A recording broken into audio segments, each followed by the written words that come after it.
I'd like to extend a warm welcome to all members of the Housing and Communities Overview and Scrutiny panel, especially those new members who are joining the panel for the first time today. Officers, members and members of the public and press in attendance at today's meeting of the 19th of March. I would also like to welcome to this meeting one of our housing tenants who's over there, Melvin Utley, who is in attendance, as well as Dave Brown, our tenant engagement manager. Melvin is joining us today as an observer in his role on the tenant involvement group, which is linked to an item up for discussion and recommendation later. Melvin has been a New Forest tenant for over 40 years, providing extensive lived experience of our services. He has previously held roles as an engaged tenant, more recently joining the tenant involvement group in 2024, helping to scrutinise and guide our housing resident services with a tenant's perspective. I'd also like to welcome a new member of staff to my far left, Lee Ellis, Senior Democratic Services Officer, who is, as I've already pointed out, sat on the dais. She will be helping with the meeting broadcast as part of her training tonight. Before we begin, I would now like to hand over to Democratic Services to read the housekeeping note.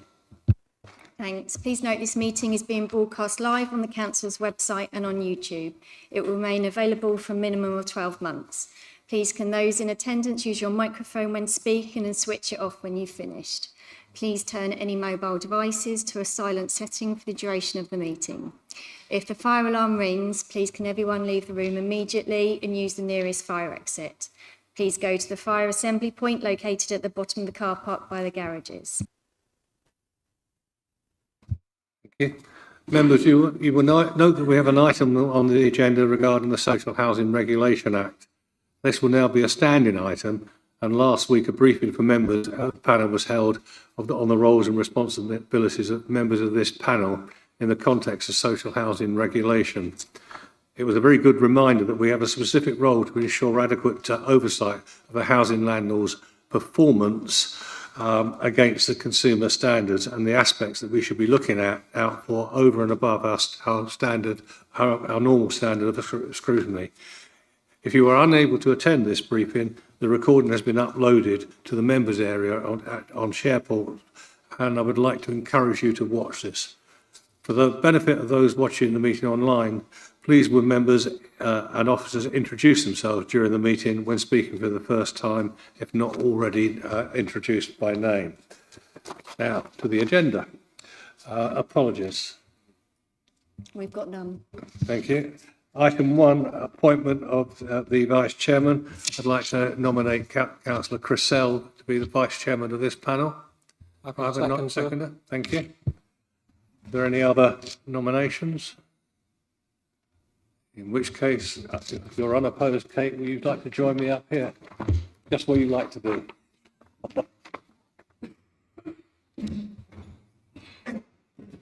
Item 2, to approve the minutes of the meeting held on the 22nd of January. Are we all happy with those minutes? Item 3, declarations of interest. Do any members have any interest to declare? Thank you. Item 4, public participation. We have none, although we do have technically a member of the public here. Item 5, the corporate plan key performance data for quarter 3 of the year 24-25, pages 5 to 18, with a recommendation on page 5. Saki, performance manager at the back there. Thank you so much, Chair. Good evening. As has been said, I'm Saki Biasin, I'm Performance and Insight Manager. The corporate plan key performance indicator, KPIs, are presented today for quarter 3, and this covers a period of October 2024 to December 2024. Measure IDs 1 through to 15 are for consideration today, with other KPIs fed into their respective panels. The KPIs are integral to our corporate plan 2024-28, and the reporting and accountability for the commitments set out in the plan are described in our performance management framework. We can move on, please. Thank you. Panel will note the layout of the dashboard has been upgraded since it was last presented here. The feedback we've had from our three panels has been to update the presentation of the dashboard so that it's in colour. We recommend that it's best viewed on an electronic device, and therefore it can be viewed and zoomed in as appropriate. Panels also asked that it be clearer which panels the KPIs relate to, and the dashboard now has a header for each of the panels with the KPIs listed underneath that, further organised by the corporate plan priority. I feel that the rearrangement of the dashboard has enabled the presentation to fit the page in a clearer format. Today, we have 27 KPIs that are updated for Q3, with 9 of them marked for consideration at this panel. Homelessness duty cases successfully prevented dipped from a strong starting position in Q1 to red in Q2. This is now amber, although a much improving picture. The private rental offering presents challenges for the service. However, we continue to work with landlords and agents to get the right outcomes for our residents in the district, preventing homelessness and reducing the number of families in emergency accommodation. That improving picture has seen households in external emergency accommodation shift from red last quarter to green in Q3. And this again is against the backdrop of families with complex needs and the affordability of private rented accommodation. The number of families with children under 16 in external emergency shared accommodation, this is the second quarter this measure has remained green, which represents good ongoing performance when factor in the family need to maintain proximity to services. The number of Apple Tree Care Line services to customers, although this is amber rated, this represents a further 156 services only from our target. And the reported value of 3,933 Apple Tree services is 3.8% below our target, which will revise in October 2024. Investment in our CCTV system, the spend commitment is above target, and new locations across Holbury, Branscore and Fordingbridge have been agreed.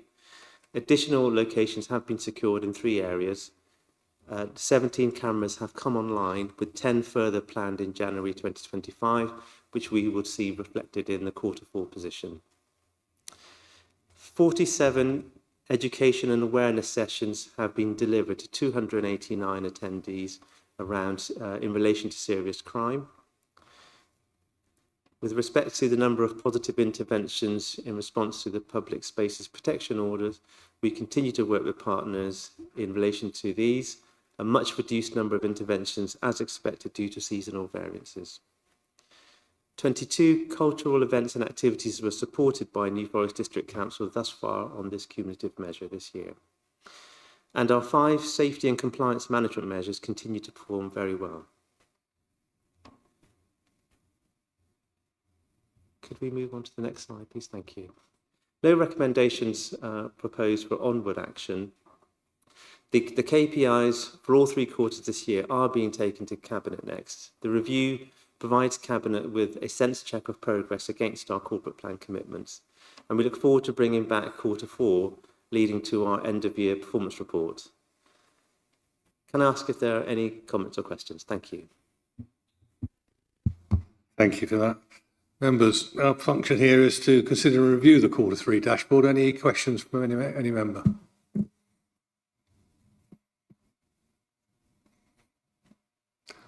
We obviously think it's good news. Hilary. Councillor Hilary Brand, Linchester Minstead. It was raised with me at the Minstead AGM that we've lost a cultural officer and that they're not being replaced. Will that cause any impact on the percentage score for cultural activities?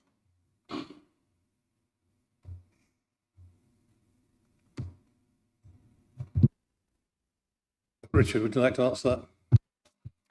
Yeah, thank you. So the council's cultural officer is leaving to work back in the sector in the district.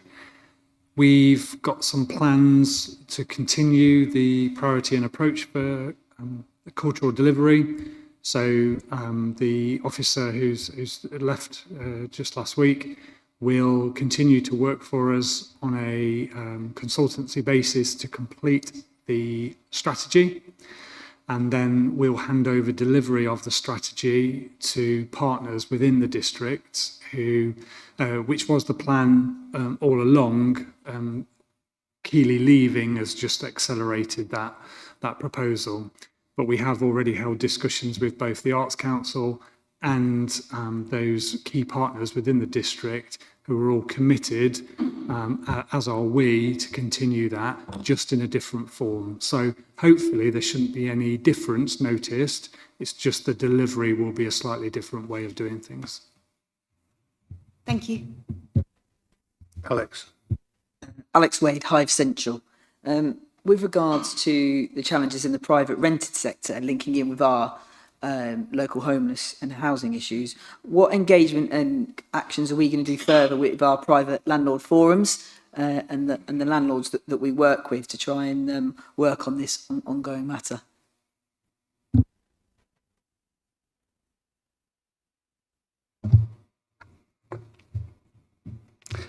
Invites sent out to private landlords to highlight the private landlord forum. We have good engagement with them and have an increasing numbers of those landlords wanting to attend.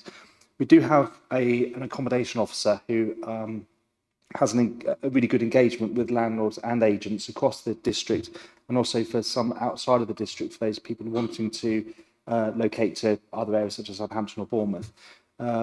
It is a challenge, there's no doubt about it. There's some challenges in the market at the moment and will be coming up. But I feel that we've got good engagement with those landlords on both the ones who do want to attend the forum and those who don't. I don't appear to have any other questions, so I'll take you to the recommendation is that the panel has reviewed the Q3 dashboard. Thank you. Move on to item 6 now, the community lottery scheme on pages 19 to 20. I mean, that we need to consider the two parts that are within the recommendation. Ryan. Thank you, Chair. Ryan Stevens, Service Manager for Revenues, Benefits and Customer Services. The purpose of this report is to consider if a community lottery scheme could be adopted to provide additional financial support to local groups and to make a recommendation to Cabinet. Any community lottery scheme would run alongside our existing community grant scheme, which provides support to local groups as a revenue grant for their ongoing costs. And it will provide benefits to local groups, looking at a sustainable source of income for the future, and also empowering local groups to engage with their community to help generate funds. We know many local groups and organisations struggle to secure funding.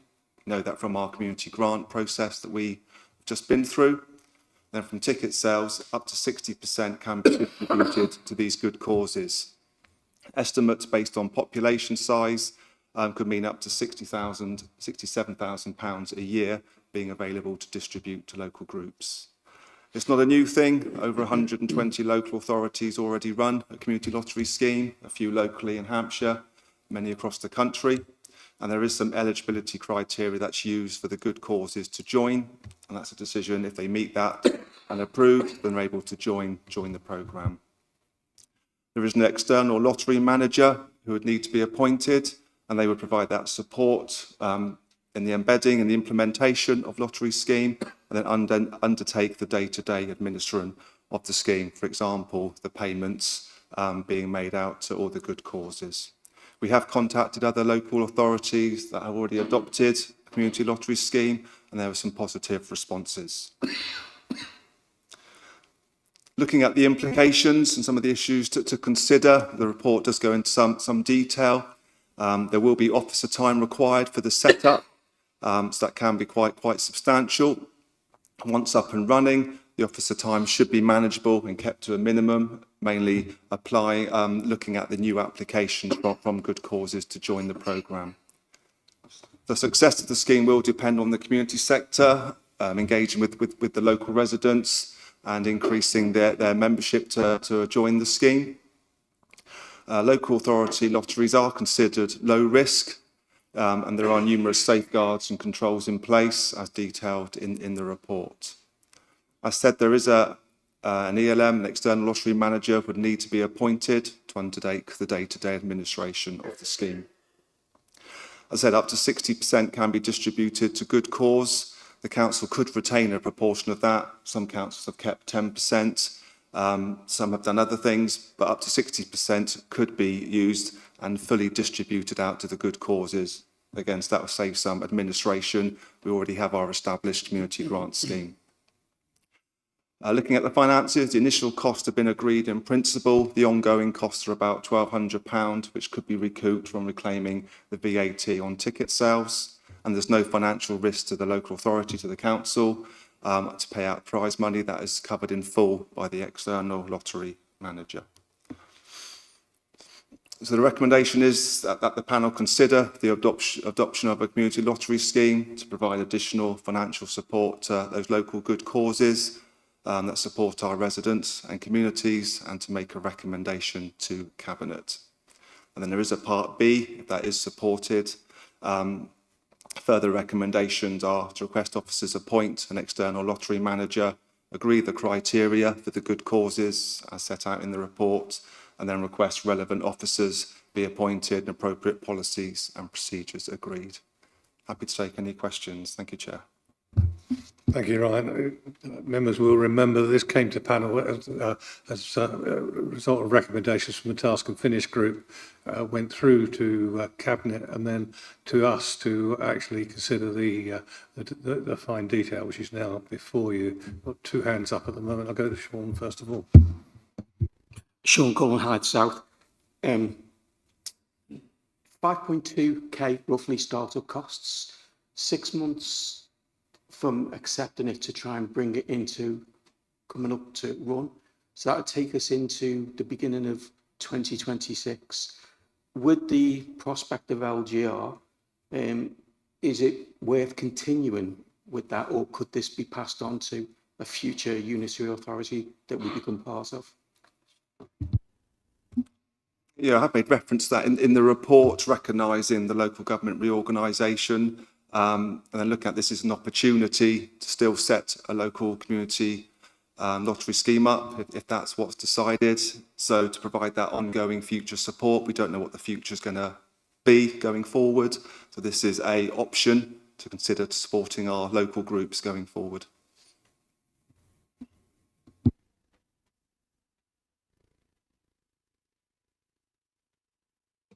Initially, I wasn't very keen on the idea because I thought a lot more work for our officers, but having read the report and the fact that a company's been involved in doing the actual major work of it, I think, and the fact that most of the income coming from other areas is coming to an end or becoming very much lighter than it used to be, I think it's a great idea, so I'd support it. Thank you. Neil. Neil Tungate, Ballard Ward. It's a sort of a Marmite thing, a lottery, and there are ethical considerations. Some people don't like them. I don't participate, but I don't have a problem with it. And I'm pleased to see there's a lot of safeguards built in, which the National Lottery doesn't have. You know, so it's a good scheme. It's a small amount of money for us just to set it up. Once it's running, the company actually does all the hard work, and it will generate income for local good causes. So I think on balance, it's a good move. Thank you. John Adams. Good evening, John Adams from Bexton Barton. Two comments really. You're saying here that you've got if you have a problem with a gambler being a problem gambler, you'll report him to. I mean, you're not going to have it, the rate they're buying. You're not going to anticipate to have problems with gamblers, are you, on the lottery? You've got it in there as item 24. And the other thing, of course, the only other thing is children can buy these tickets online, I suppose. They have ways of doing it. But, of course, just noting again, they can't have a prize. Is that correct? They have to confirm their age if they are to win a prize before they receive it. That's right.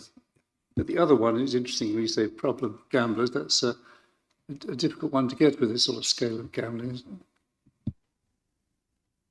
it? There are checks, so if someone purchases more than 20 tickets, the external lottery manager will contact that person just to make sure they know what they're subscribing to. They will offer advice and support and talk them through various different information, maybe signposting, be gamble aware, etc. So there are a lot of safeguarding procedures and policies they would have. Hilary. I just wanted to know if there was any risk to us at all financially, or are the fees completely covered by the VAT offset? Or is there a number of people that we have to get to play to make it worthwhile? Yeah, so we can reclaim the VAT on ticket sales. That should, by the estimation, cover the ongoing running costs. It has done that for other local authorities that we've spoken to. So the cost for the ongoing, once the setup is paid, the ongoing cost should be minimal, if not entirely offset. Ryan, I assume that we will review this at the end of the first year and just check that the system is working properly. Yeah, we can provide regular feedback, reporting, any information, of course, yeah. I think the portfolio holder would be happy if that was the case, that we review it at the end of the first year. Yeah, I'm happy to have that as a caveat, but I am fully supportive of this. Literally on Monday night, the Totton members and myself attended a local charity, and we heard how difficult it is out there for our charities and good causes, and their funding streams are drying up all over the place. So if this gives Ryan somewhere else to signpost when we may not necessarily be able to help, then that would be obviously really advantageous. Okay, thank you. Take you to part A of the recommendation on page 19, that the panel consider the proposal of adopting the community lottery scheme to provide additional financial support to local organisations and make a recommendation to Cabinet. I assume we are all in favour. Can I have a show of hands that is the case? No. Any abstentions or against? Against or abstain? Okay, that is carried then. We will put that forward. In which case we now move on to part B, and that's basically the admin of now setting it all up. Subject to cabinet confirmation, of course, and that's to request the officers to approach an external lottery manager. I'm glad the full title is there. To offer the operational side of the lottery, to recommend the criteria for the good causes which should to participate in the lottery as detailed in section 6 to 9, and to recommend the set-up costs of 5,200, and to support the chief executive and Section 151 officer as licence holders for the lottery and approve appropriate policies and procedures. Are you all happy with that, members? That is agreed then. Thank you. Now move on to item 7. Brian, I noticed you've been having some difficulty with coughing, etc. Are you okay to proceed at this point, or would you like me to put it back? Yeah, first of all, apologies, Chair, and absolutely yes. I just think it's fair to say if we were playing Who Wants to Be a Millionaire, I'd be disqualified by now. So, but apologies, but yeah, we should keep going. Thank you. Okay, I'll let you carry on. So it's the Saving You Forest Partnership. Thank you, Chair, and I'm Brian Byrne. I'm the Service Manager for Community Safety, CCTV and Support Services. Just to remind members that the District Council, under the banner of the Safe New Forest Partnership, compiles and publishes an annual strategic assessment on crime and disorder of incidents within the district on an annual basis. The report that we've included today outlines the findings from that strategic assessment and uses the crime data from April 1st, 2023 until March 1st, 2024. And it is the findings of those that assessment of those crime data within that period that helps inform and shape the strategic partnership and priorities for the 25-26 period. And I'm pleased to be able to pick out some positive factors that within the crime data recording, there are 28 key crime data or crime types. Within those 28 crime types, we this year see a reduction in 20 of those 28 and one remaining static. Some of those key ones are recorded crime overall in the district has fallen by 12% from the previous year. Violence without injury has shown a reduction of 10%, a 36% reduction of residential burglaries, criminal damage decreasing by 21%, and a reduction in public order offences of 25%. If I can go to the next one. I think it's important also to recognise that within that crime data, we also recognise that 32% of all violence without injury incidents and 35% of those recorded with injury all relate to domestic abuse offences. It is important to note that the harm at domestic abuse is extended much wider than the direct victim, and often behind that there are multiple victims in that household who are exposed to that harm, namely dependents and children. Overall, within the district, it is estimated that between 7,085 and 7,400 individuals were the subject of domestic abuse within 23-24. Other key areas we've noticed a continual climb is possession of weapons, with incidents was comparatively low, did show an increased report of 32 incidents from the previous year, with the highest areas being Totton and New Milton showing an uplift of 13 and 11 incidents respectively. I think it's also fair to note that to break down some of those probably stereotypes, the majority of those 150 incidents, 93 of those related to possession of weapons, possession of knives, and within that actually 46% of those related to juveniles. 46% of juveniles were involved in all related of those 154 offences. Also, we've noticed that from November 1st, 24 to January 31st, 25, when compared to the same previous period, it does show a reduction of 24%. So whilst we've had that spike in 23-24, we are now seeing a comparatively dip on the quarter year on year. So we were expecting this, and I can discuss that in more detail later. Again, other key areas we saw an increase is the reported incidence of shoplifting. Again, this is in line with the national uplift of shoplifting offences we have seen. And again, we've seen those primarily within New Milton and Totton.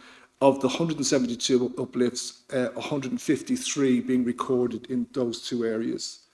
Leamington overall showed a reduction of 40 incidents of shoplifting year on year. Again, it's important to note on that aspect that within shoplifting, we were anticipating an uplift, and that uplift was based around the previous 12 months. Shoplifting offence were not being responded to directly by police. So one of the commitments you may recall that last year we made with our policing partners was to have an attendance at every incident of shoplifting occurrence. So by doing that, that has naturally resulted in a higher response rate or higher reporting rate, but comparatively we're also seeing a much higher detection and prosecution rate. Some of the recommendations and proposals for today is for the panel to support the priorities of for the following year of 25-26, which are the violence against women and girls, including domestic abuse, the possession of weapons and serious violence, and shoplifting and burglary, that is both residential and commercial. And that, Chair, is based upon the findings of the strategic assessment. Thank you, Brian. Two points from me, please. In terms of weapons, knife crime, etc., obviously it hits the national news all the time with fairly spectacular incidents recorded around the country.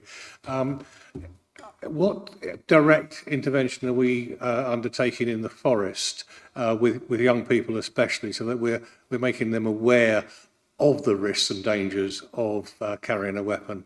And I'll come back to the second point when you've done that one. Thank you, Chair.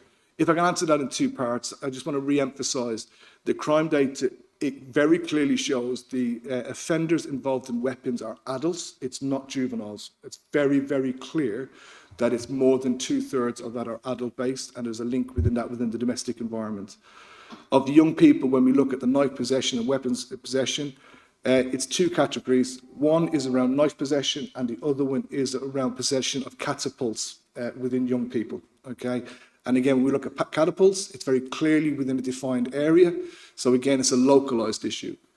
Planning for that using the data. So for the last year, we've been working with a number of partners, and at the end of the end of April and May, we're running a 3-day train-the-trainer awareness program around weapons and knife education. That includes partners from education, youth front delivery services, and so forth, with a plan of actually providing that resilient early education across all communities in the forest, so that those sessions, those interventions, be it one-to-one or group, can be continued over the coming years. Thank you, Brian. It's good to see that we are being proactive on what is an important subject, even though we are, I always like to say this, we are a safe area here in comparison to the rest of the country. And on the shoplifting, obviously the approach has changed. The police are now attending more or all crimes that are reported. But the big multinationals can more or less take care of themselves, in that they can afford security, etc. They probably would argue that with me, but there you go.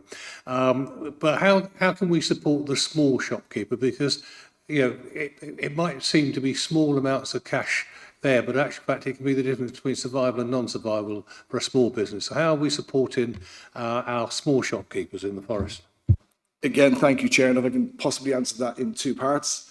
I think I take your point in terms of the larger commercial businesses probably have a bit more absorption rate in terms of loss, but I want to go a bit more behind that for every offence that's reported, there's normally has to be an evidential bit, which normally means we have to put staff in the front line of providing statements. They're often out there, no matter which store, whether it's local or much wider supermarkets, they're having to confront these difficult situations. So there's always an impact, and that perception that shoplifting is a victimless crime is actually very, very untrue. The second aspect, particularly in relation to the local communities, in the local shops, what we've done is we've reached out, we're starting a pilot project which will then be running out across the district. So we've reached out to all of the retail sector in Lymington and Pennington. We've had, at the end of this week, 60 of those shops committed to attending an event with us around understanding retail crime, some of those self-prevent measures we can do, but also about launching an information sharing platform with the retail sector, very similar to those who may understand things like Pub Watch, where we can actually share active intelligence with the retail sector. That's about almost creating a target-hardened approach within those sectors, within that community. Once we've run that pilot, we'll take that learning from Lymington, and then the plan be to roll that more district-wide. So we've just completed the doorstepping, if you like, in Lymington only in the last week. Yeah, thank you, Brian. I think it's really good news that we are supporting the small businesses that are most affected, and with positive outcomes, I hope. John Adams. Thank you. Over 30 years, I was on the bench, and I think the thing that always concerns me is domestic crime. And the biggest thing there, and I wondered if you could answer this, is if one can have a speedy reaction to domestic crime. And in fact, the biggest thing people are worried, male or female, are worried about is speed and safety, immediate. And I just wondered if you're happy with you can't be exactly happy, but it's something that you're working towards. I noticed the other thing, the larger thing that has improved is rape has gone up in figures, others haven't. So it's obviously, it's the same with that, of course. Have you anything to say about the safety and speed of reaction? Yeah, I think if we take domestic abuse as a crime type, I think the first thing is when you entitle anything as domestic, it almost seems less in that sense and how it's probably presented. The true harm of domestic abuse is significant and lasting. In terms of Hampshire Constabulary's approach, they have a zero approach in terms of what we call positive activity or positive prosecution approach, whereby one of the things is about removing the responsibility from the victim. In other words, almost putting the expectation on the victim to provide the evidence. The role very much has moved forward now about actually getting the police to provide a more proactive approach to safeguard the victim. And some of the legislative changes have enabled that, where we call what DVPNs, or so domestic violence protective notions, or domestic violence protecting orders, which actually enables the police to remove a perpetrator from a house, from a home, for a period of 28 days. That doesn't require the addition of the courts. That's something that the police can do, and that provides a safe environment for the victim. And then we bring in support or therapeutic services to work with the victim to bring them into a position whereby they feel enabled or empowered to be able to recognise that actually what they're experiencing is wrong and it's abusive, and support and assistance is available. It is multi-layered, and various approaches have been tried. And actually, when we look into the victim profile, on average, most victims, some of the statistics indicate that a victim will endure 37 to 38 incidents of domestic abuse before they even make their first call out for help or assistance. So it's a very complex type of crime. And I'm pleased to say we've moved away from the adage of the simple statement of, well, why don't you leave? And I think that again, it was completely wrong types of statements, but we were moving into an environment where we're very much more victim focused and victim empowering. The second aspect you related to the rape incidents, we have seen an increase in that. And I've been working with the district commander to understand what does that figure, why is it telling us? And everything I'm looking at the moment tells us that a lot of those offences, the majority of those offences, are historical offences. So we are still seeing that, if you like, that legacy of what some of you will recall was the Savile effect, in terms of people feeling more empowered, more supported to make those reports. And often people will suffer offences in their younger years, but may not recognise it or may not feel in a position to make a report until later in their life. So it's not saying that those offences are happening now, but it's pleasing to see that we are seeing that the police are responding to those and taking positive action where the evidence indicates it. Okay. Thank you, Joe. It might be not relevant, but when you're doing your training, does it include resistant and can't speak. Sorry, when you're training, are you the first people on the line, or are you always with police, or do you need to train your staff to be able to do resistant? If I can answer, so are we talking about the weapons education and prevention programme? Yeah. So officially, I'm actually Home Office accredited. So I've been teaching. I used to run court-appointed programmes for post-offenders, both adults and juvenile, and run them within detention centres. So the primary focus of this one is about providing people with understanding the cycle of what the drivers are for weapons and weapons possession. It's multifaceted, understanding that what does the law say, the social implications, revenge, reprisal, the medical implications. So it's multifaceted in the training. And we don't deliver with police. We deliver these are all civilian post roles that we're teaching to, who will then work in the community with individuals. That could be individual basis or group basis. And the approach will be that taking professionals from different skill sets to work alongside each other to enhance that learning outcome. So if they're the first people there, you feel that they're safe? I'm not understanding the question, apologies. Okay, I'll go away. I'm not very clear today, sorry.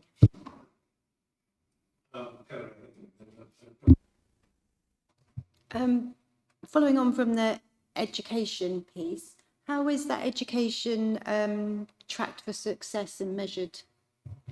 Yeah, one of the things we've built within the training and development is, number one, all training facilitators have to do returns. So then we will do return data to us. We'll collate that. It'll be sanitized based on location, because clearly for the right reasons.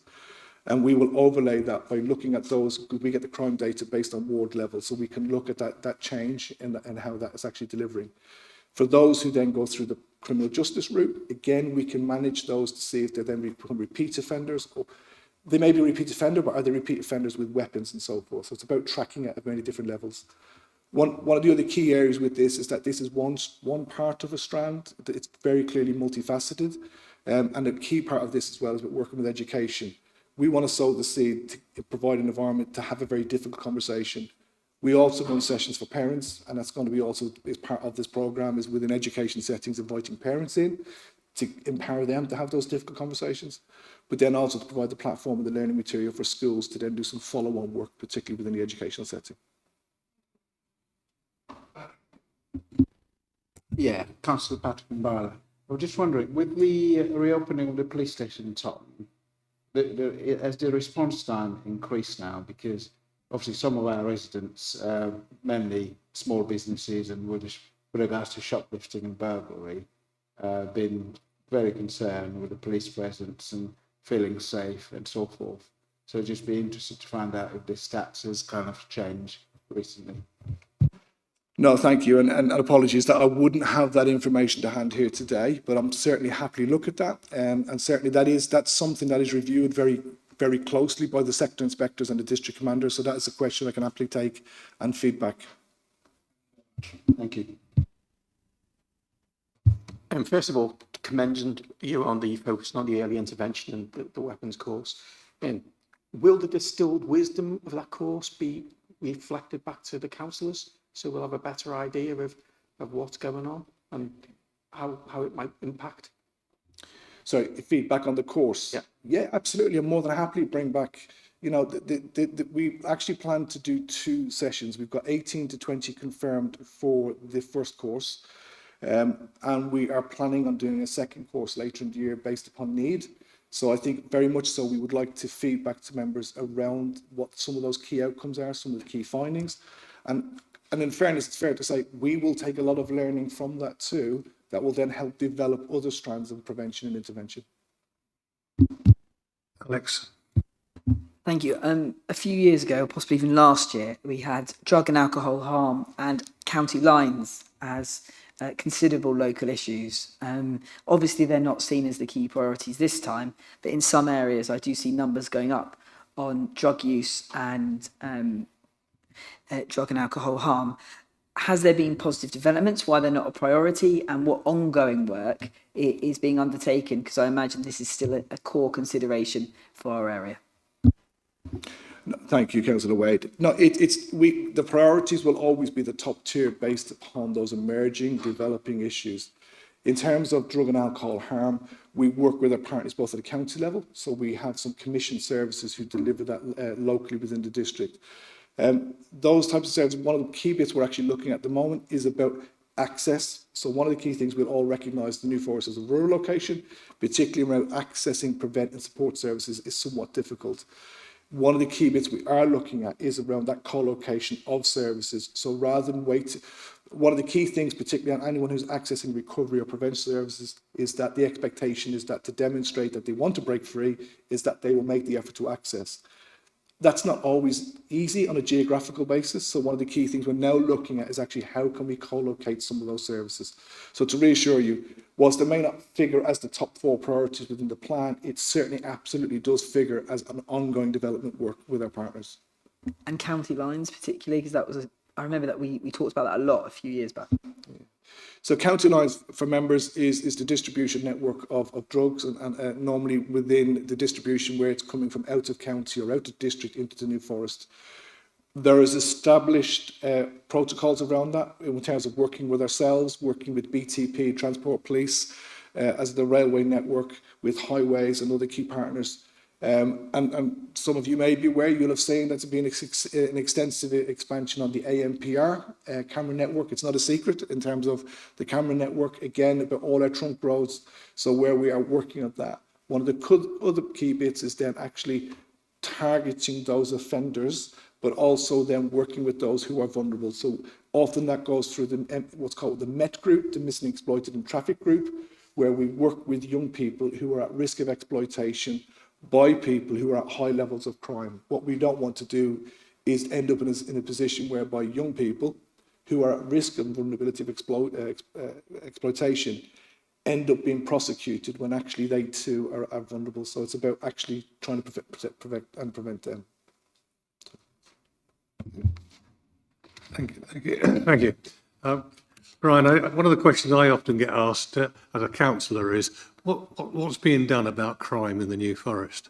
And I think listening to this tonight and the questions that members have put to you and the answers that you've given, I think we can all say with some confidence that we don't just sit there and look at the statistics. We actually proactively work on strategies and means of keeping the forest as safe as possible. So thank you for that report. And members, we're to note the priorities are set out, and I think they're good priorities.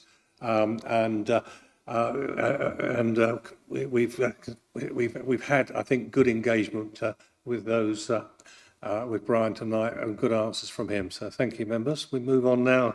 In actual fact, it links. It's a progression of the menu of the agenda. Item 8, domestic abuse strategy 25-28, and the housing landlord domestic abuse strategy on pages 111 to 152. And you remember what Brian said just now about the sheer numbers in the forest. I saw one or two members looking somewhat surprised. So in actual fact, these are extremely important policies for us to have in place.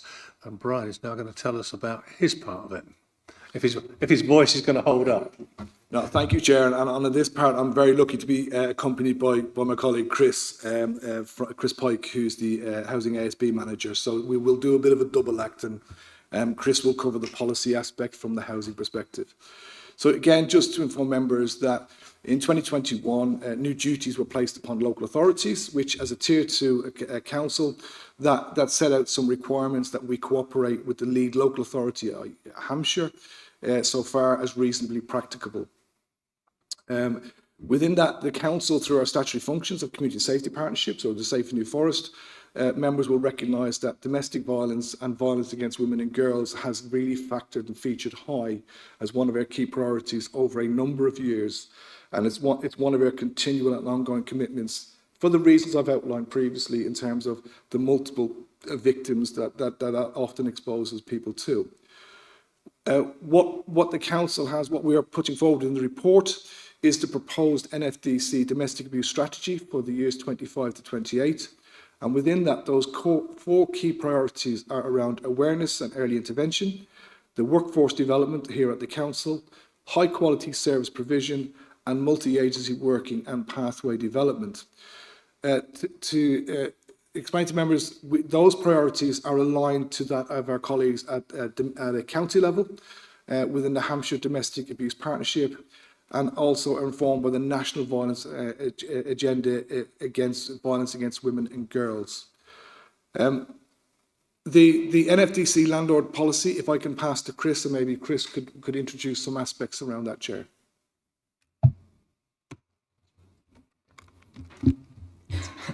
Thank you, Brian. Yes, so the landlord domestic abuse policy supports meeting the priorities of the domestic abuse strategy, but details how domestic abuse will be actioned for our tenants and leaseholders. The main points within that policy is around improving safety, increasing engagement, being clear in our response, and also making sure that we're tracking our cases and recording outcomes. And in line with the strategic priorities there, we're also looking at making sure that when victims are contacting us, we've got trained staff who are there to be able to respond, that they're able to complete the dash risk assessments and refer to specialist services, that we're agreeing safe ways of communication with partners and with victims, and that we're agreeing clear actions such as referral for support, managing risks within the home, and also providing those housing options, and when appropriate, holding perpetrators to account. Thanks, Chris. In addition, Chair, just to advise some of the implications for us to consider is that we have received some additional funding from the New Birding Funding, which was nationally 257 million.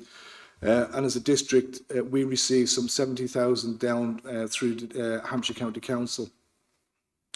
And again, there was some additional funding through the whole housing approach grant of another additional 53,000. Again, around to ensure that all victim survivors of domestic abuse can access appropriate support. The strategy that I've referred to sets out our strategic approach and priorities in increasing early awareness of domestic abuse, which is key to ensuring that victims no longer are felt that they have no access to support, where they are felt to endure and exposed to ongoing harm. We want to ensure that the strategy places the client at the centre, where we work in partnership with our key agencies and our Commission support services to reduce the incident and harm rate of domestic abuse. The housing landlord policy that Chris has referred to also supports the overarching domestic abuse strategy and sets out will continue to support victims of domestic abuse. So the recommendations are for that the Housing Communities panel, apologies, Chair, support the domestic abuse strategy and the housing landlord domestic abuse policy, which will be considered at Cabinet on April 2nd, and that the panel supports the process for implementing the draft domestic abuse strategy and recommending that Cabinet approves the strategy in full prior to full consultation. Thank you, Brian. Just a point there, you included in your brief to us there the issue of violence to women and girls, which of course it could be seen outside of domestic abuse, but it's often within the family anyway.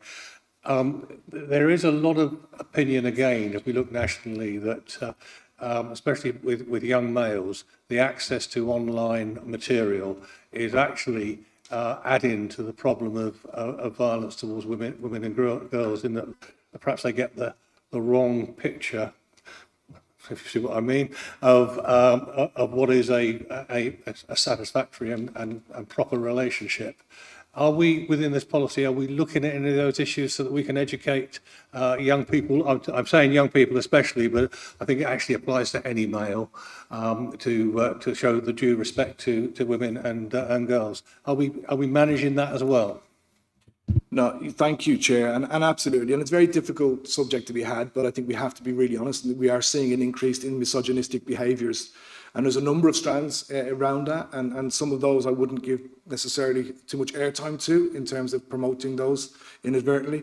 But certainly in discussing with our colleagues within the within the educational setting, it is being absolutely portrayed to us and relayed to us that they are seeing this difference within misogynistic tendency behaviours from young males within educational settings.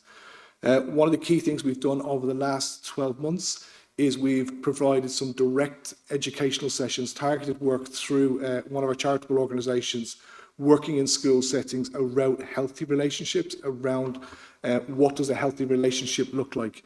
Again, with the anticipation of that earlier recognition of what is a positive relationship, and also empowering young ladies particularly to say, that's not how I wish a relationship to be or how I wish to be addressed. So again, those works, we've actually done some of those sessions both in targeted schools, but actually we felt that in some cases where young people are, let's face it, are transient, they move around their communities and localities. We've also provided some of those sessions where we've brought schools together and we've brought the cohorts together to enhance that and deliver that as a more shared learning. I'll be seeking additional funding next year through the OPCC to again deliver additional funds, source additional funds for the ongoing delivery of that programme, because the feedback we're getting, particularly from the young people, and it's the young people that we're listening to on this, is that they recognise it, they don't like it, and they want support in deterring this. So, thank you, Chair. Thank you for that answer, Brian, because I think it is a difficult, but also a subject we shouldn't be afraid to speak about and raise. A question for Chris as well, and then I'll go to the other members. Chris, this obviously, when we look at the way policies are being introduced now in terms of our responsibilities under housing regulation, this is another additional policy for us. You mentioned briefly that our staff are receiving training. My layman's view is that we sometimes pick up some information about our domestic abuse and violence via perhaps some of the antisocial behaviour reports that we might receive. Noisy neighbours could be an indicator of domestic violence, for instance. Are we satisfied that the different members of staff across different layers of our housing teams are being well trained in order to recognise these issues and then take that positive step to take action? I think it's recognised in the strategy already that we need to improve our staff training with the New Forest District Council, and that's why it's one of the priorities there. In terms of the training that's provided within the sort of housing teams, yes, they've all been on victim focus domestic abuse courses run by the Hampshire Children's Service Safe Partnership.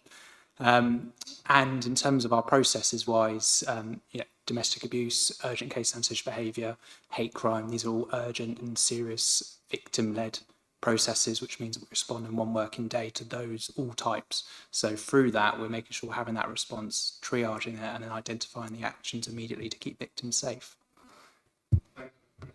Thanks for that, Chris. And just to sort of further that point of view, actually bringing some of these issues to light and taking the reports can be quite stressful for staff. Have we got the support systems? I know we have, but I'm going to ask the question. Have we got the support systems that actually look at the emotional welfare of our staff as well?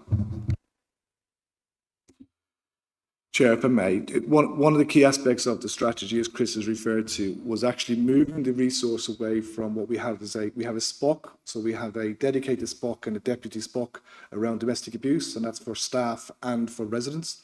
One of the key bits we want to move away from in the strategy is from that central team and actually move that into more embedded into departmental. We want to make domestic abuse a standing item within team briefings and training and learning. So one of the key aspects is to develop an ambassador's, if you like, an ambassador-led program. So we'll have champions in each department so that we can cascade training at a kind of a wider level, and then that will be embedded down within the teams. And that again goes back to some of that funding that I referred to earlier that we've received through MHLCG, so that we can now proceed with that training. You mentioned Spock there. I take it has nothing to do with Star Trek. Apologies. Yeah, so we've got a single point of contact and a deputy single point of contact. Well pointed. Thank you, Chair. Thank you. Questions, please, members. Richard. Thank you, Mr. Chairman. Richard Frampton, Bransgall, Burley, Sockley, Ringwood East. This is absolutely superb, this policy.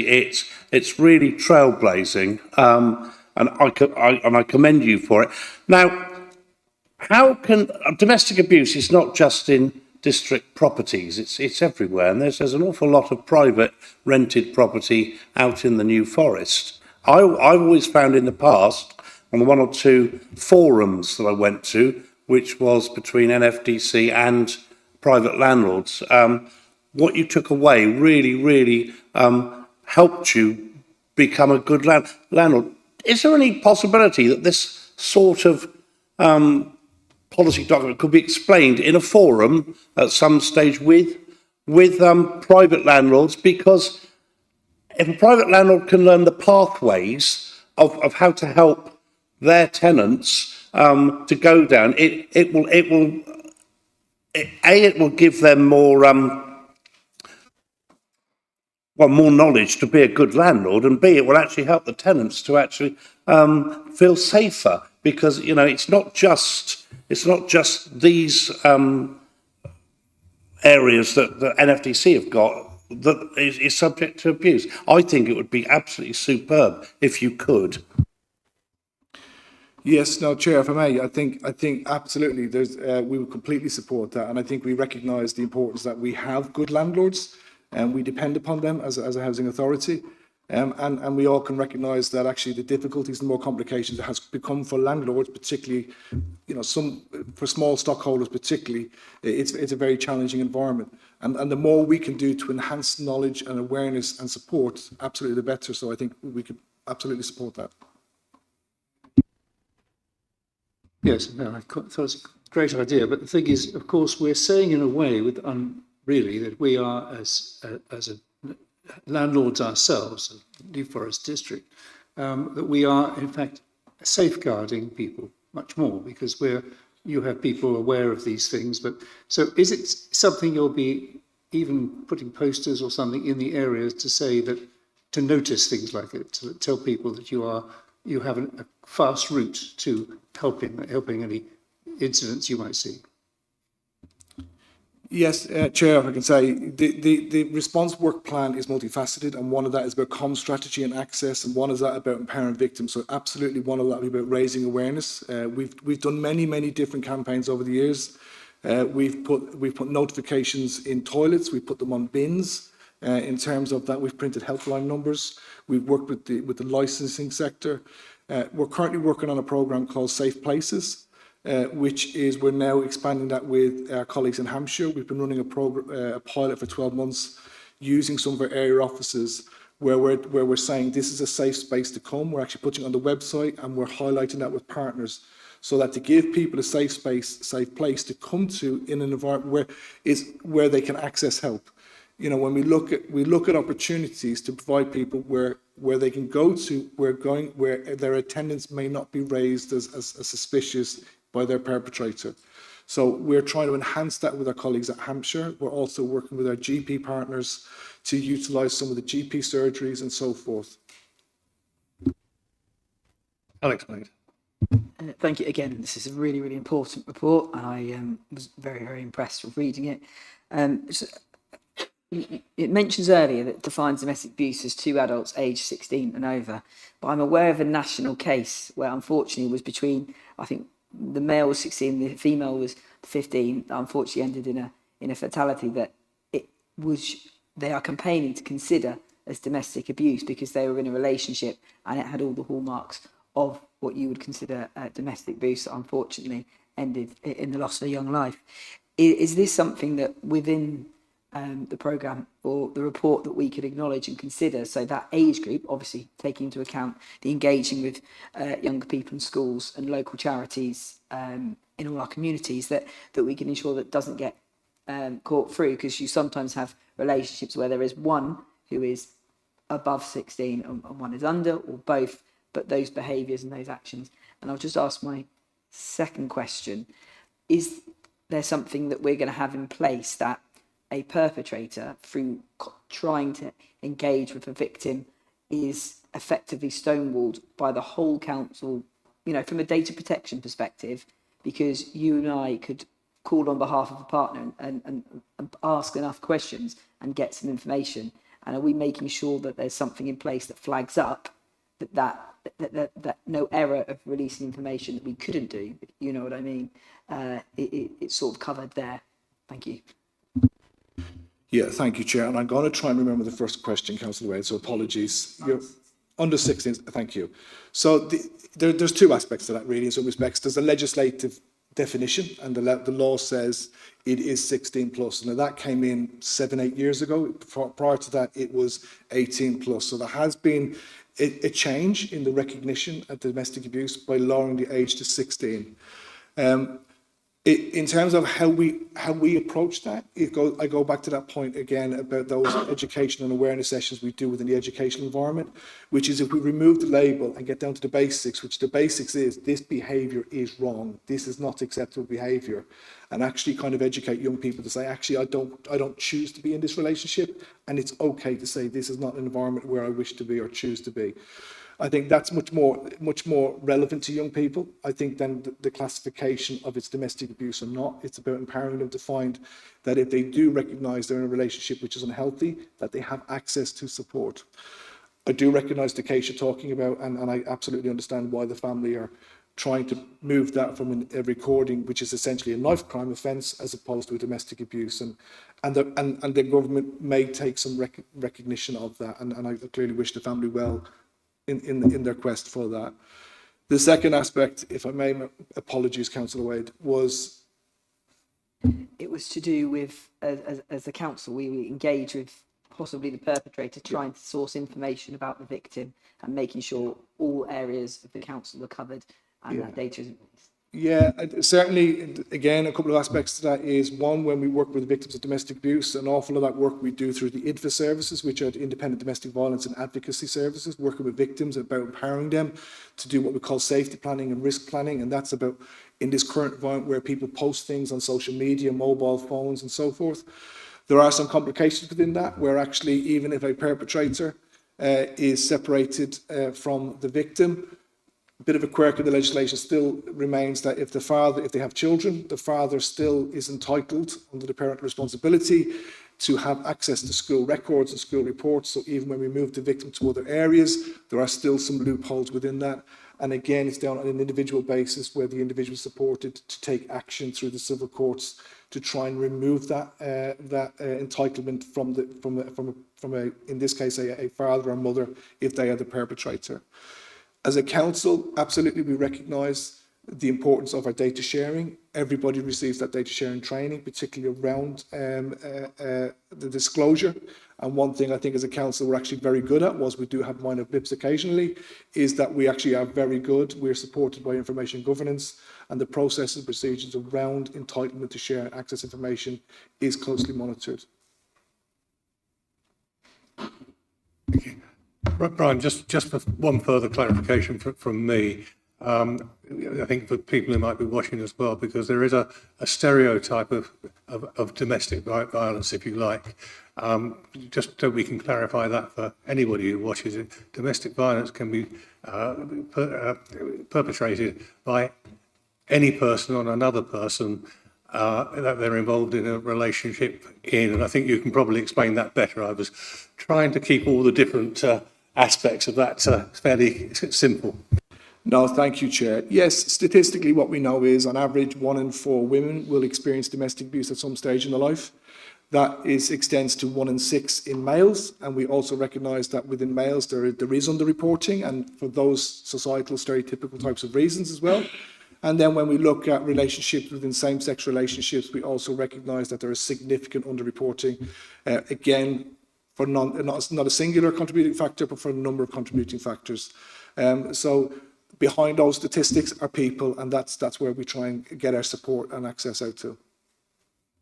I think it's important to highlight that so that we don't prevent or make it difficult for people to feel it's difficult to, whatever their identity, for them to come forward and say they are a victim of violence in this way. Right, I'm going to move us on to the recommendations. Part 1 is that we consider the draft domestic abuse strategy 25-28 and support the strategy proceeding to formal consultation. Members, all in favour of that? Thank you. And we have to consider the draft housing landlord domestic abuse policy and support the approval by the portfolio holder for housing and homelessness. All in favour of that? Thank you. On to item 9, homelessness update.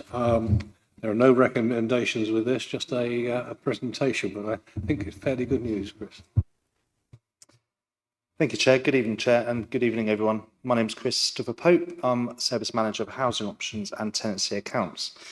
Firstly, apologies. In your original pack you received, there was some duplication of data. That's since been corrected, and this presentation is now updated. As many of you know, the pressures remain on homelessness across the country. We're certainly not sheltered from that in New Forest. However, we do still have our main priorities. You'll bear that rough sleeping has been a priority for a number of years now, and the southeast of England has has seen an increase of around 19% of rough sleepers between 23 and 24. The 2024 autumn count that we undertook in last year reported actually 1 verified rough sleeper across the district. That rough sleeper was known and has since been rehoused. The numbers since 2019 have reduced from 22 verified rough sleepers down to 1, as I mentioned last year. And at this point in time last week, the verified number of rough sleepers was actually 1 at that particular night. The pressure remains to keep those numbers low, and the work of the team on a daily basis to support rough sleepers and to help them move on is never understated. You'll be pleased to hear that the government's rough sleeping initiative has been extended for another 12 months as of this year. However, we've refocused the team into an agile team of homelessness navigators. That's not just a fancy title, that's actually to help navigate rough sleepers through the homelessness pathway from rough sleeping through to independent accommodation. And with that refocus group, I think we'll see even more successes. Now, as I said, the pressures on homelessness across the whole country remains very high. Again, we're not sheltered from that. However, the number of people needing our support and advice and help doesn't reduce. The numbers in needing to use emergency accommodation fluctuate daily. In fact, the work that we carry on, we continue to do to prevent homelessness in the first place is a key priority, and next year it's a key priority for the government that we must spend 49% of our grant on preventing homelessness. However, there will always be a need for emergency accommodation.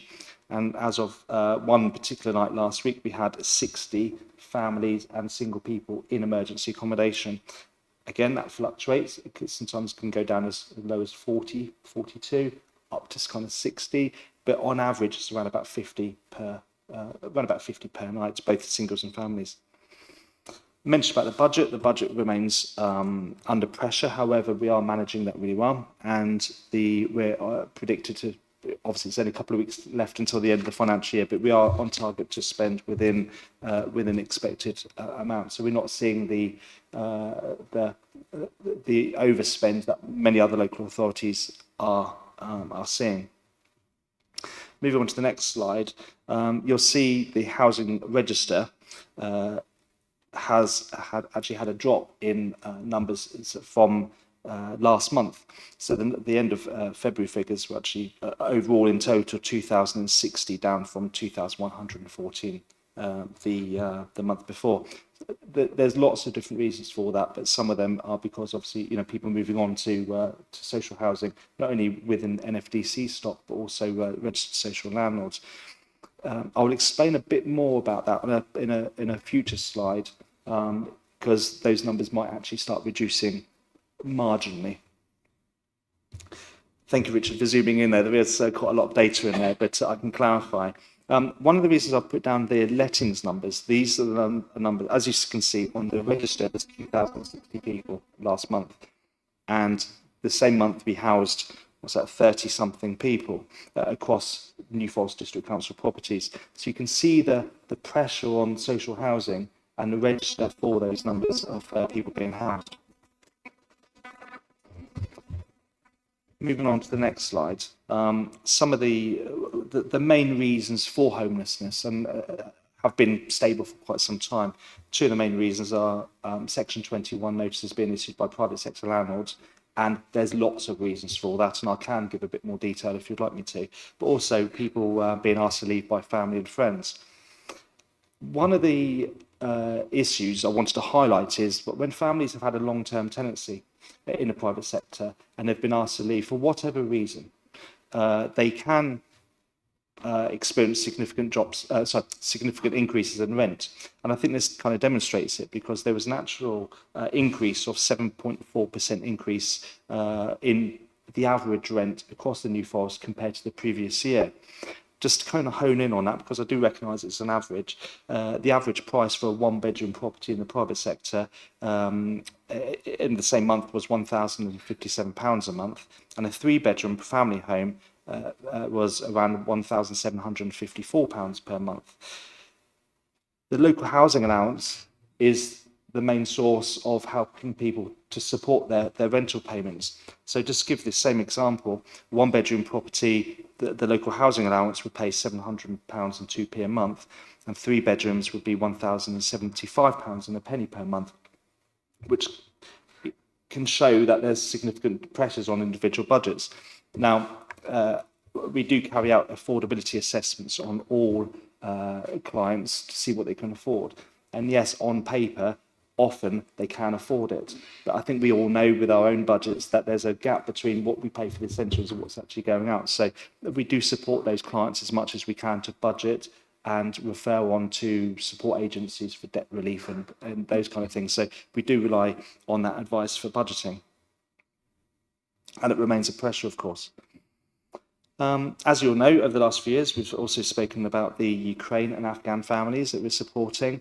The numbers are quite clearly up there, so I won't go into too much detail about them, but I will highlight what LAHF stands for. That's the Local Authority Housing Fund, and that's the money from the government that we've used to purchase properties in the district off the open market.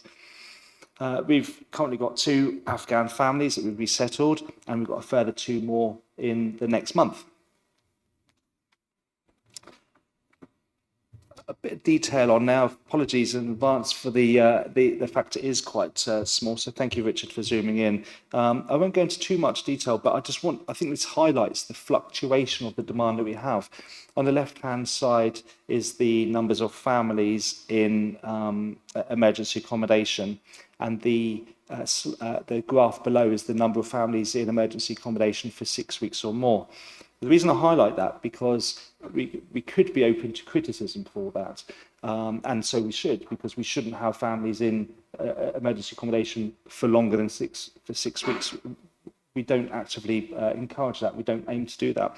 I think I've said before, some of the reasons why that might last longer, or they might be in that accommodation for longer, is because we're actually taking on board their personal circumstances. They might have their own support networks in that area.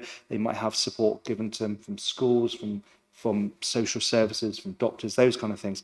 So we're very reluctant to pluck them out of their support areas and put them in other areas, even though that would be a good thing for us and to the government. That's some of the reasons why. But it'd be very hard to defend that to the government. But that's some of the reasons why we really do take a person-centric view on why we house people. So just very briefly, some of the general updates is that we've employed an external contract to help us find out what the gaps are in our previous strategy, find out what fully investigate the areas that we perhaps could improve on, the areas that we're really good at, and perhaps we could do more work for that. And the consultant we've recruited has done some work for other local authorities in not too far away in Hampshire areas. So I think we'll work quite hard. They'll work really hard on that for us. And at the next meeting, which won't be until September, we would have made some really good progress with that. Earlier on I said about there may be some implications for our home search register, the numbers on those. The reasons for that is because we've set up a renewals process. So every single person will have at least an annual review to make sure that all of their information is up to date. We're actually going to be looking at their needs and what they are needing. Have the needs changed, or have they become more significant, or perhaps or better perhaps. So some people may have had a change of circumstances for the better, which may mean they don't need to be on a housing register anymore, and so that could have an impact on the numbers on the register. So a brief overview of homelessness, and any questions at all? Thanks, Chris. See Kate's to the right. I mean, I've going back over the years and how things have changed. I think we still, continue to move forward, and it's good to see that we're not just resting on our laurels. We're reviewing the strategy again and seeing where we still have room for improvement, and that's positive, not negative. Thank you. So I think it's good news, Kate. Thank you. You said that you take people off the register if their income's improved.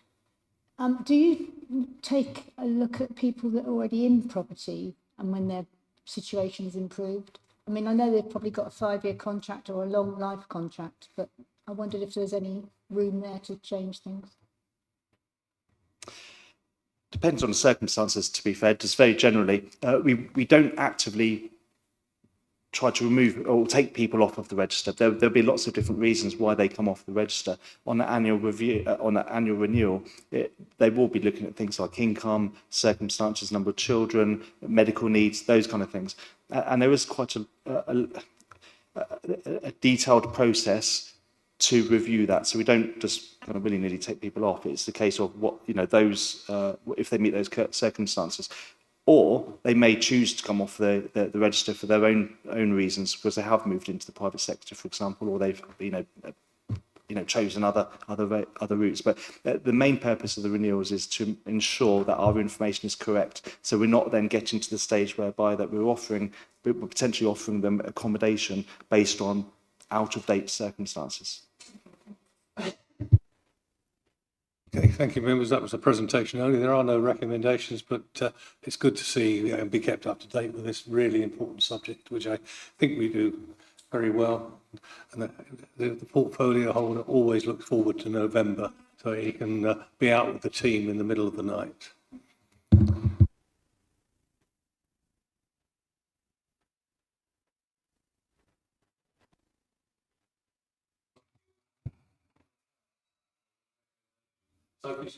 Sophie has promised me that she will be putting this into layman's language, having confused me with the technicalities of air exchange within a building the other day. Well, I've done my best, thank you, Chair. Sophie Tuffin, Service Manager for Housing Maintenance Programmes and Servicing. So Penman House was delivered as the Council's first Future Home Standard, a scheme which aimed to improve energy efficiency standards and reduce running costs. As part of this, the Council installed environmental monitors in 6 flats prior to residents moving in December 2023. We really wanted to understand how the improvements in insulation, triple glazing and renewable technology would work in practice in an occupied home under this new standard. The monitors have now collected 12 months of data, and there's a lot of information, which is really positive. So for residents to get the best out of their homes and the monitoring, we first focus on resident engagement. And this was done through face-to-face appointments, visits by manufacturers, a resident survey and access to our Go Vocal page, which provides evidence, advice and information on the scheme and how to use their equipment. The environmental sensors have been feeding data back through individual sensors in rooms, and this comes back every 30 minutes. And the sensors are focused on key areas such as heating and hot water and temperature, ventilation and air quality. And the reason for this is because it directly affects resident health and can contribute to fuel poverty. So for heating and hot water, individual air source heat pumps have been installed for all of the flats, which has been supported by PV panels on the roof. The data collected from the air source heat pumps have confirmed. You didn't have to look at me then with that smile. A seasonal coefficient score of 2.5 to 3. And while that does sound technical, this is a standard metric that measures the average energy efficiency of a heat pump over an entire heating season. Which means that every 1 kilowatt hour of electricity used by the heat pump, they have been producing 2.5 to 3 kilowatts of heat for residents. This means that the air source heat pumps are running at between 250 to 300% efficiency, which is really good. And as a comparison, I have included the chart so you can see how they fare against other technologies. For temperature and comfort, we can see from our data that comfort is a really important issue for residents. The data sensors tracked recommended comfort zones between 18 and 22 degrees. For homes that are heated by a heat pump, we would expect a constant temperature, as this is the most efficient way to run the heat pumps. And in winter months, this has really ranged between flats, so depending on resident needs. Some prefer much lower temperatures between 16 and 18, while others maintained a constant temperature above 24 degrees. But positively, residents have told us that their energy bills have averaged £55 a month, which I think you'd all agree is really good. And residents have also reported telling us that they've been able to put off putting on their heating well into November when it's been quite cold outside. And that's really down to the future build standard, the use of triple glazing, increased insulation, photovoltaic panels on the roof and controlled ventilation, which is also really important. Slide 2, please. So air quality and ventilation, as I've just mentioned, is a really good indicator of air quality.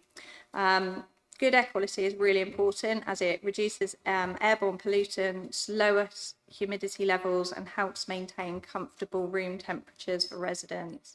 It's also associated with good health outcomes and well-being. So future home standards were built to be more airtight, and because of this, they design drafts and uncontrolled ventilation out of our homes. This can mean stale, wet air could be trapped inside, which would be bad for our health and increase the rates of humidity, which is linked to damp and mould, which would obviously have negative effects on residents. So monitoring air changes can therefore be a really important measure in understanding the fresh air being brought into a room and it being removed. The monitors record this data in air changes per hour.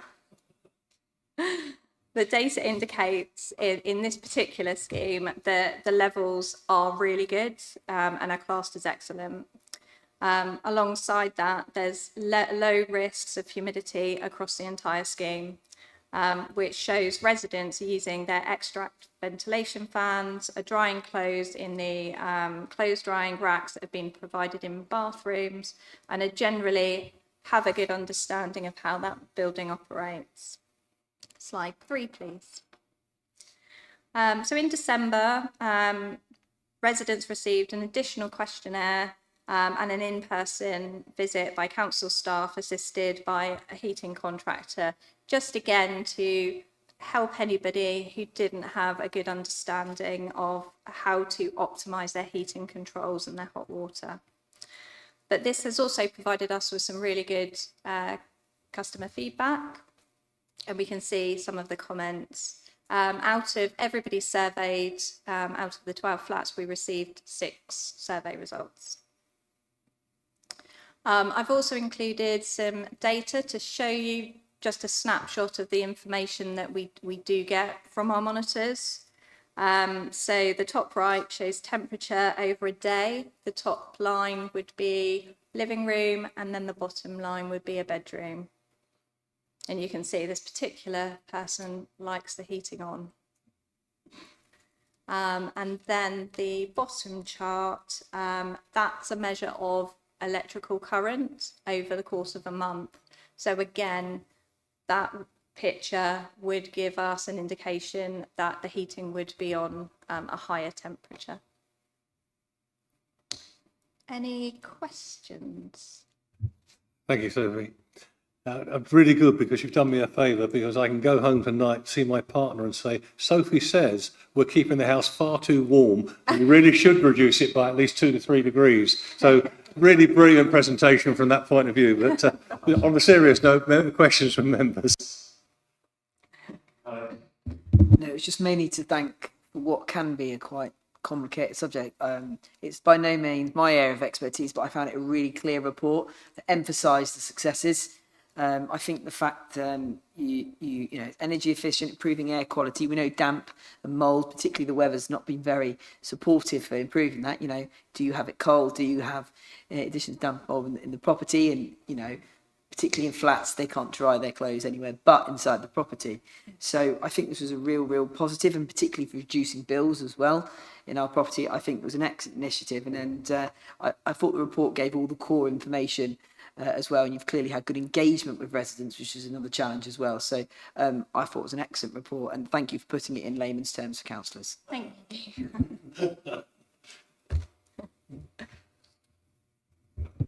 Neil.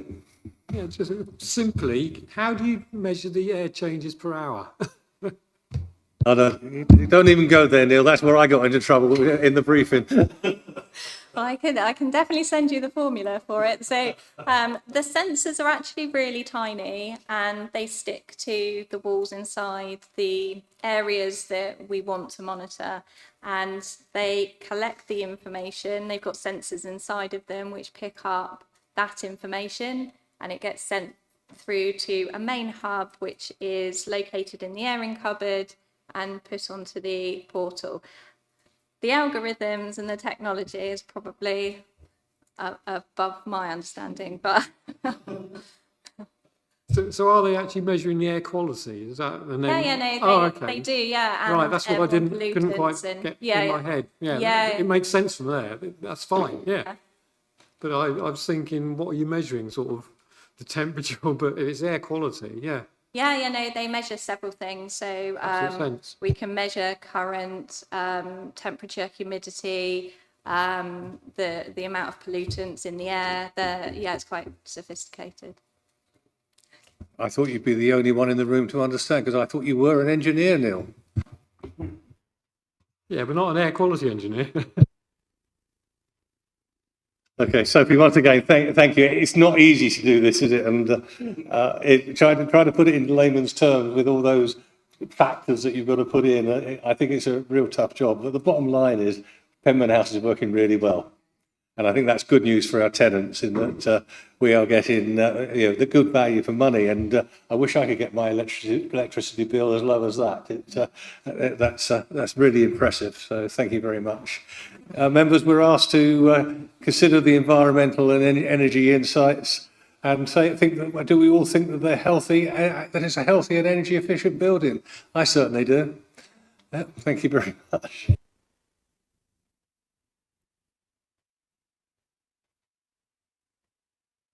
On to the Social Housing Regulation Act progress report, transparency, influence and accountability standards. And you remember that we've got 4 standards that we will be looking at over a period of time.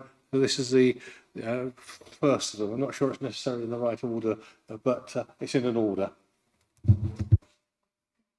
Paul, you're over that side. Yeah.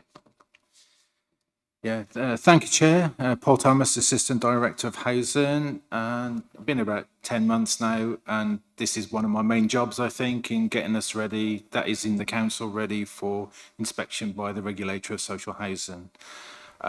So this report, effectively, I'm going to try and keep the presentation short. I realise the report is long and to give opportunities for questions, and it may be better as a Q&A session in many ways rather than me laboriously trying to go through 8,000 words of a document. Well, we'd be grateful if you managed to keep it away from the 8,000 words. So my short summary would be this is a follow-on from the January report, which was an overview of our general preparedness for inspection by the Regulator of Social Housing. In that report, it was very much looking at where we are, a gap analysis, and where we might be in the future. There was a recommendation about putting our preparedness for inspection onto the risk register, the corporate risk register, not because we saw any need in terms of we had poor performance or needed to self-refer or anything, just that we hadn't really got our evidence base there and we needed to update a lot of policies, procedures, and that to demonstrate we were a very good landlord and to update on that basis. In terms of the standards, have you mentioned, Chair, we're doing a little bit of reverse engineering. So through that gap analysis, we've actually highlighted that this standard, the transparency, influence and accountability standard, the 4th standard, if you like, is actually areas where we've got the most room for improvement in terms of that evidence base, in particular, our tenant engagement, and that's why we're kind of doing it in reverse order. Unlike many councils that have self-referred or been inspected already by the regulator, we actually think our safety and quality, condition of our homes, our stock condition survey, and overall governance in that area is actually our strong point. And they'll be working on, I suppose, the finer, more detailed, more nuanced areas of that. The next standard will be the tenancy standard, and the next standard after that will be the neighbourhood and community standard. So we're actually doing them in reverse order, where we've highlighted the gaps and to bring them earlier to scrutiny, and also to get them into action plans and to give this panel an opportunity to help us with those action plans. So that's why we're doing it in this order. The recommendations are really a governance tidy up. So it's not saying the governance not there, but we need to evidence that governance. It has to be coherent throughout all our strategies. So there's that cross-referencing that the regulator will do across all our strategies, policies, and it's just really tidying all that up. So those are the main points for consideration. So yeah, and the backdrop there is we are ambitious as a council. We want to achieve that C1 rating if we can. It will all be about the timing, I think. We certainly think we're at the C2 stage, but aiming for the C1 stage at this moment in time. So the RAG ratings, as you can see, now it's worth mentioning that this is an analysis of all the consumer standards under the this standard, transparency, influence and accountability, but it's also best practice from Housing Quality Network. It's also incorporated of the governance and viability standards where appropriate of housing associations. So there will be some areas of red which the scrutiny panel probably aren't used to seeing in housing reports, should I say. But I would caveat that with these are standards of excellence, and they're not all within the regulator's consumer standards. They're over and above in some cases. So that's why we're looking to progress and put those into our action plans as well, and to capture that data. The self-referral one at the bottom doesn't apply to councils, because that's to do with the viability standard applied to housing associations. That's why you can see that. And complaints handling is also, I've mentioned the regulator social housing several times already, but the housing ombudsman and the complaints handling is also another big feeder into, when you get inspected, what issues might come out, and so on and so forth. So I'm happy to move on to the recommendations. Thank you, Paul. Melvin is here just observing tonight, but I think it would be, as we've invited him here, and there is a recommendation that relates directly towards having someone from the tenants associations to be here at these meetings. I think if I'm going to put you on the spot, if that's okay, and say, what are your views of what's taking place tonight? Are you happy? Don't speak if you don't want to, but please. Sorry, I'm always happy to speak. So I rather thought you might be. Essentially, I think that I believe in tenant involvement, and I think any successful landlord will have engagement. And from what I've seen historically, back in my initial involvement was around about 2002, and I came back to it just recently. I've seen that as a landlord, you do have good tenant engagement. There's a lot of information is pushed towards tenants through the TIG and through other elements of that engagement. But I think we have to.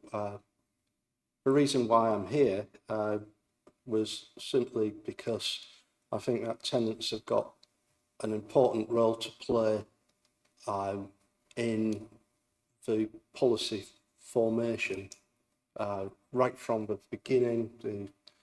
We need to be innovative as tenants and landlords. I look towards innovation. We need information and good communication, and we should also. I don't like stigma. The stigma of that associated with being a housing tenant. I don't believe in that stigma, and I think it is just that it should be applauded that you've got a tenant here tonight, and hopefully the invitation will be to return for the future and to be more engaged. The only issue that I would have is, where do I fit? Or where does the person, I'm not a tenant representative, I am representative of the tenants. And I think that's important for everyone to understand, that I don't see myself as somewhere between an elected officer or as an officer of the council. I'm sort of in that neutral area, and please always ask what my opinion is. I'm quite ready to give it, and I will offer my services to help anyone involved in this panel to move tenant involvement forward.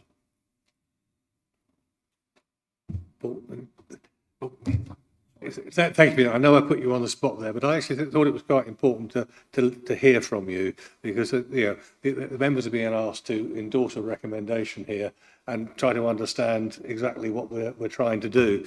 And I think you put that very eloquently.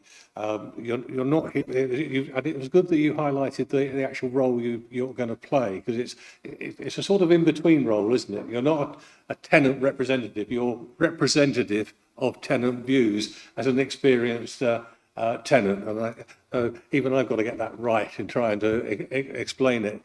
But in light of listening to you, I'm just going to go straight to members and go to recommendation 2 to say that we approve the principle that a TIG member or representative can attend this panel in future to express their views or challenge officer reports, which I think is very positive, alongside the portfolio holder for housing and homelessness. Members, I know you're all in favour of that, aren't you? There's no pressure from the chair on this one at all.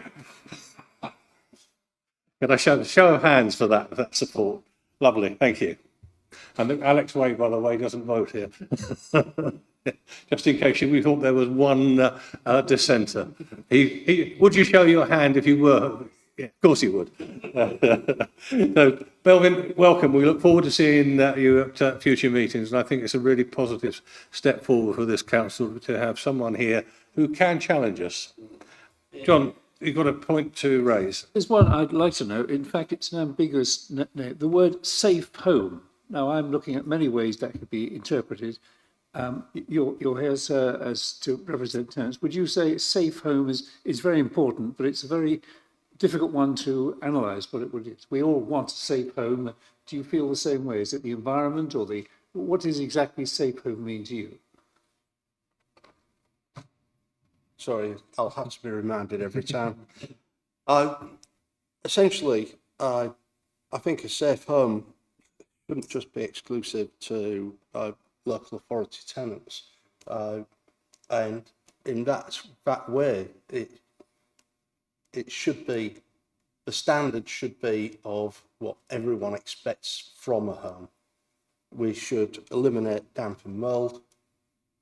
We should have high standards of maintenance and improve the quality of the life of our tenants, and I think that's, and the community. I'm quite strong on having a safe community, antisocial bars, crime. I'm pleased to see the reduction in crime, and I think that aspect, having a safe home, depends on the good services that the landlord offers, and it's vital that we see that type of safety above the cost. We have to have that as a balance. Thank you, John. Thank you, Melvin. We're not going to ask him any more questions because I put him on the spot as it was. But I think the point raised there, someone I know who is a landlord, not present in this chamber, of course, was once asked, do you want to be a good landlord or a rich landlord? And I think we know what the answer should be, but I'm not sure that's always the answer in some sectors of tenancy, etc. As far as this council is concerned, we want to be a good landlord, don't we? Right, members, in terms of the other two recommendations, happy for you to put questions now if you have any.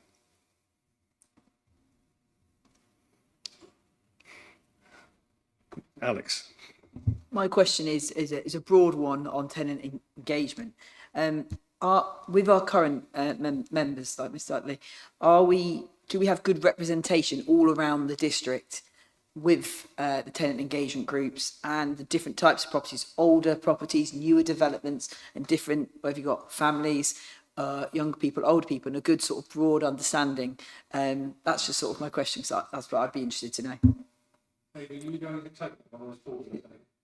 Well, I can start, Chair. So the diagram there is actually recognising that, so I probably should explain the diagram a little bit more. The main part of that diagram is actually already in our tenant participation standards, and it is kind of real and live. The two bits that Dave and I, Dave can speak in a moment, is at the top and at the bottom. So at the top is really the governance and really needing to tidy that up and be able to explain to the regulator and others and tenants that this is the governance structure of a council. I think you, Chair, and Steve Davis, the portfolio holder, have also been on courses with the regulator where this is very important, not to just do it, but to have this embodied within the council structure. We know that councils fare badly in terms of governance arrangements compared to housing associations, because housing association models are much simpler, i.e. they have one board, one single focus on delivering housing services, one chief exec, and usually one elected tenant representative. So it's a bit difficult to explain the tenant's voice within a council, which is elected members, full governance, cabinets and full councils. So that's a disadvantage in some ways, but this evens it out. One of our advantages, which I've written in the report, is these meetings is open to public scrutiny, including from all our tenants. So I think that's an important point there. And come back to the member's question. The other gap is at the bottom, which is exactly that, getting more tenants engaged, doing that stratification, making sure we're talking to, I don't know, single women, for example, particular groups, having that single focus. I think that the TIG group's successful and it is representative of our age groups generally. But yeah, we're trying to get more sophisticated. We're trying to do that kind of more community group, single focus events, trying to get more tenants' views is my simple answer, but Dave can add to that. Thank you, Paul. Dave Brown, Tenant Engagement Manager. Very eloquently put, Paul, and not significantly more to add, Councillor Wade. But what I would say is that beyond what Paul has explained, it is also about getting out there and doing more with those tenants and being more visible on our estates with all of our housing teams. It's about knowing our tenants better so that we can then say that a particular group or a particular area is in more need of a particular service and being able to target that. And then the golden thread, or the ideal position I'd like to get into at the end of our strategy, is having that ability to say all of our tenants are representative because they all use our services and they all tell us how we're performing. So we get that through our tenant satisfaction measures, our perception surveys, but we also speak to the vast majority of our tenants at least once a year through our servicing programmes. And so it is about using that as an opportunity to gather that data and show how all of our tenants do have a voice.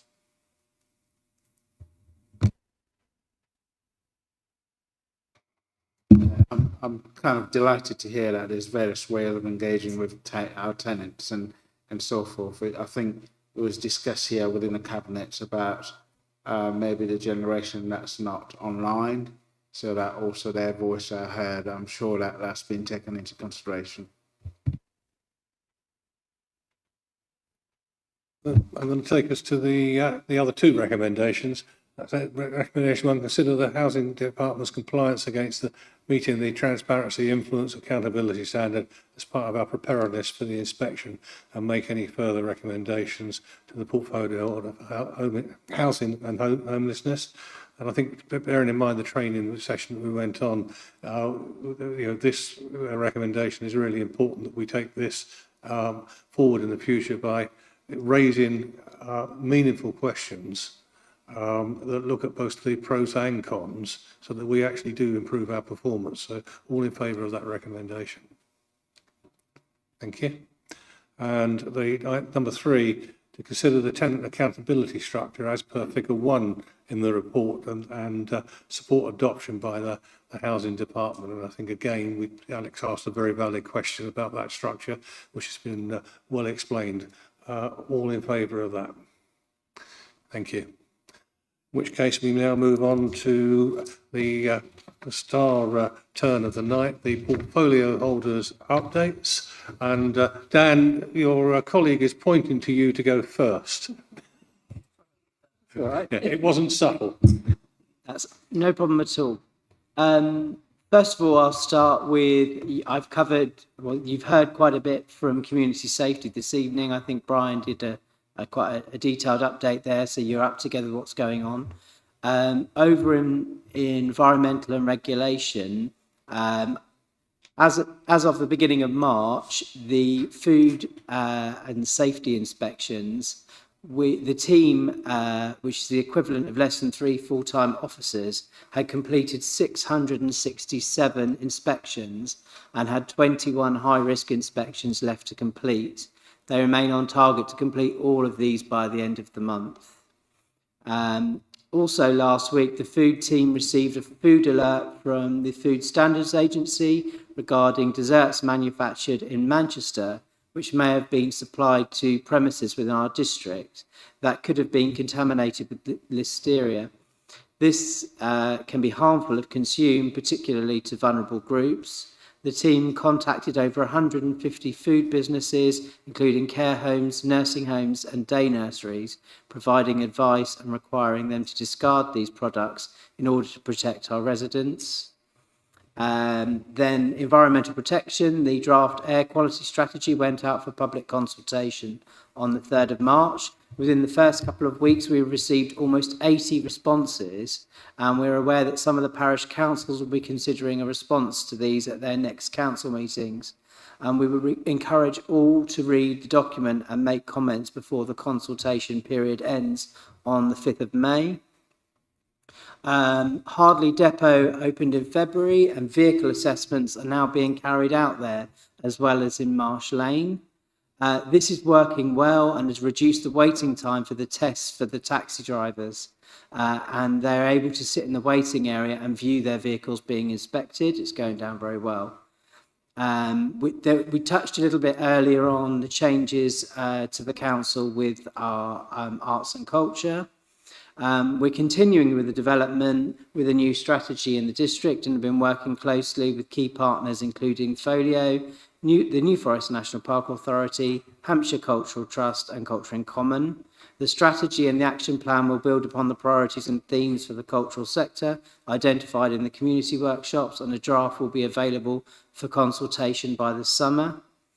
As we reach the end of the financial year, I can confirm that we have supported a diverse range of over 30 cultural projects, engaging with 17,000 residents and supporting 127 organisations and creative freelancers. On the 28th of March, the Chief Executive of Arts Council England will be visiting the New Forest, and we will be proud to highlight our support given to the creative sector and improving access to arts and culture for our residents. Not much more, promise. We provided £120,000 towards the new 3G sports pitch at Tesford School. The pitch enhances existing facilities for the school and wider community to use. It was opened by Aaron Phipps, MBE, the Paralympic gold medalist, and a former Tesford School student. The pitch enhances the provision of cricket and rugby facilities, and further funding will assist in increasing future provisions for girls. There's a couple of other things, but really I'll just finish up on I think it's the 28th of April, the Falk and the District Council will be having an engagement briefing with the town and parish councils on the topic of local government reorganisation. We may feel that we're a bit lost with it all. It's even more daunting for the towns and parishes who have hardly even received any discussion or consultation so far. So we're doing our bit to try and help there. And that's about all. Any questions? Councillor Davis. Thank you, Councillor Clark. Yeah, first of all, the officers, thank you again just for this evening's reports. I mean, there's so much to digest and to keep on top of. And Sophie, I think your senses sound fascinating. We must talk more. And I think we've all seen this evening. You can appreciate how much I value the TIG, you know, when I meet them, because when people like Melvin have opinions, they share them, and that's the real guts of the job. You know, really getting the feel for what our tenants are thinking about our direction and our updates. Not much to talk about in terms of what I've been up to. I've been out and about Holbury, New Milton, and a few, surprisingly, and a few other places. Tomorrow morning, I'm going to Beckton to the groundbreaking for the new Beckton Centre development, which is good for Vivid Housing Association, but they will provide 27 new affordable homes, some of which will come from off our housing waiting list. I'm delighted to be there, absolutely fantastic.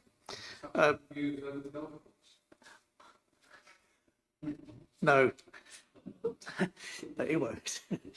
Yeah, don't wind me up. And anyway, the next week I'm going with another councillor, someone called Derek Tip. I'm off to Fordingbridge for the opening. Well, an approval of the Carla Homes development, which will provide us with 42 homes for the housing association, for ourselves, housing revenue account. Having seen what Carla Homes have built elsewhere, we're going to have some incredibly lucky tenants. That's all I'm going to say. Furthermore, I think in a few weeks' time, I'll be going to Totton for the new development, which is just in Salisbury Road, just past the houses, 20 plus homes there being built. Absolutely fabulous news, exactly where they're needed, walking distance to the town, perfect. So I'm looking forward to seeing those as well. We are moving forward, you know, in spite of the fact, you know, we don't actually have much land available, but our housing team just find these pockets of possibility. You know, it's really quite remarkable. That's Tim Davis and his crew. They do so much good work.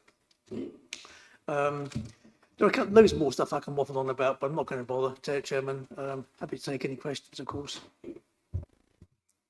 Any questions of Councillor Davis? In which case, item 13, the work programme is in your pack. It may change. It looks a little short at the moment. That won't stay like that for long. I have none. Members, thank you for a very good meeting tonight. I think we put some good questions from both sides of the room and got some very good answers, which are really important for us to receive. So thank you to all the officers and to members. And I will see you at the next meeting, all being well.